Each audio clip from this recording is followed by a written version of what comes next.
بسم الله الصلاة والسلام على نبينا محمد. السلام عليكم ورحمة الله تعالى وبركاته. وسؤالي جواب ولا لي لايك نصارى نون شرق ليلة ودا أصحابتنا.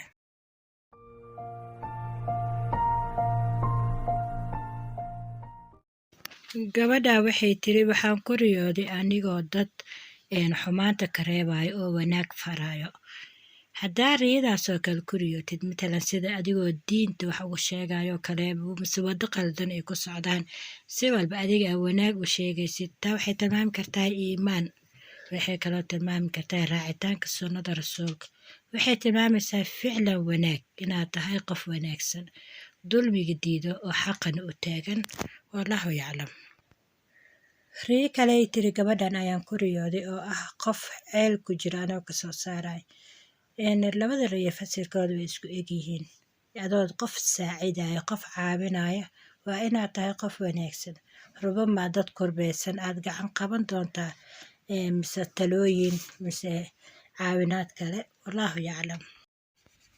gabadhan weli la guursanin hadday ku riyooto iyadoo cunaysa bariis cad, bariiska cadna ay ku faraxsan tahay cunitaankiisa, taa waxay tilmaamaysaa inuu rabbi calaf ugu dari doono nin wanaagsan saalix ah.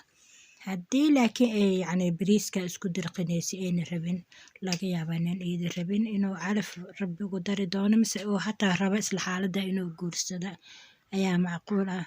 marka haddii arrimo noocaas oo kale jirto salaada istiqaaro waa muhiim. mowduuc kale oo ka baxsan riya ayaan ka hadlaya. gabadha waxay tiri wax i ceejinayo mise naqaskii igu dhejinayo aan hadli karin markaa quraan akhriyana iga foqaay ayaan arkaa anigoo yar ilaa hadda. maxay ahayd waxaan u malaynaa riyo maahan caadi ahaan waxaa soo arkaysaa. waxaa weyn badan waan baari jiray, waan raadin jiray, micnooyin kala duwan ayayna dadka ku kala tilmaamaan. culimada islaamka waxay yidhaahdaan waa jin iyo shayaadiin waxyaabahaas oo kale. qaarkoodna waxay yidhaahdaan ma ahan, waa shay nafsaani ah oo oo ah neerfi iyo waxyaabahaas oo kale. neerfo ma aha, qofka markuu hurdada kasoo kaca jirkiisi oo si fiican usoo toosin ayaa waxaa kacaysa maskaxdiisa. hurdada dhexdeeda ayaa maskaxda ayaa ka hor kacayso jirkii oo weli hurdo ku jirta. marka sidaasay yidhaahdaan maxay ahayd aqoon-yahanada gaalada ah. culimada islaamka aqoon-yahanada islaamkana qaarkood sidaasay yidhaahdaan. inkastoo aan arkay dad qaar dhahayaan waa maxay ahayd jin iyo shayaatiin. wallahu yaclam.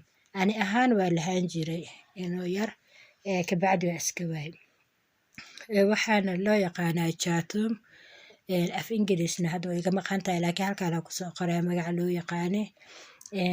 waxay kaloo yidhaahdaan jaatumaa la yidhaahdaa, shalal noomna way yidhaahdaan carabta. laakiin aniga waxaa aaminsanahay haddaan ra'yigeyga aan ku darsado ma aha wax shayaadiin waxa siita la xiriiro, wax xanuuna ma ahan.